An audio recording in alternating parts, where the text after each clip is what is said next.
Dear friends, good morning on Monday the 12th of October. Micah chapter 6 and verse 8 goes like this. He has shown you, O mortal, what is good. And what does the Lord require of you? To act justly, and to love mercy, and to walk humbly with your God. This wonderful little verse comes in the middle of a book in which the prophet Micah is excoriating in his condemnation of the idolatry, injustice, and cruelty of the leaders of Israel. He asks them, what does the Lord require? What about burnt offerings, thousands of sacrifices of rams, 10,000 rivers of oil? How about the sacrifice of a firstborn child? No, none of these are required by the Lord. He simply wants us to act justly, to love mercy, and to walk humbly. To act justly. We live in a world of terrible injustice. The horrific video footage of black people being brutally treated by the American police, or the recent cold-blooded murder of a Zimbabwean farmer, are just two examples of such injustice. But how about the way in which we relate to the homeless on the streets of Cheltenham, or the exploitation of women in some clubs in the town? Should we not be equally horrified by these injustices? God calls us to seek justice wherever we come across the oppressed.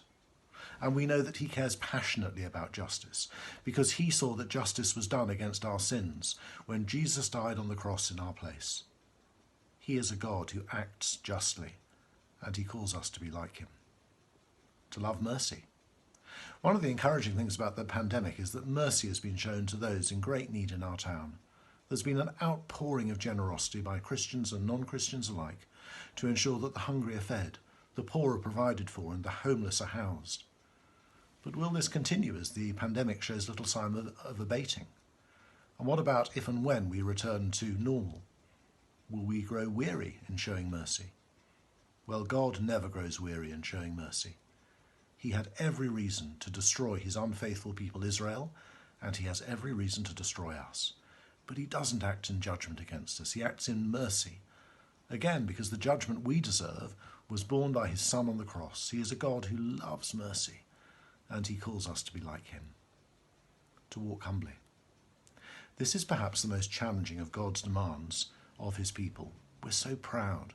We're so hardwired to worship, but we readily turn from the worship of the one true God to the worship of idols. And the chief object of our idolatry is ourselves. There's been so much mercy shown during the pandemic, but there's also been much selfishness and unkindness. Many people looking to their own interests and not to the interests of others.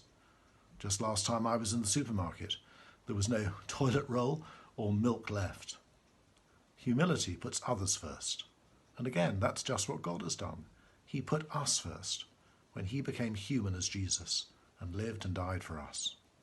And when we see the humility of Christ, it will melt our proud hearts and make us humbly willing to serve rather than expecting to be served. He is a God who walked humbly, and he calls us to be like him.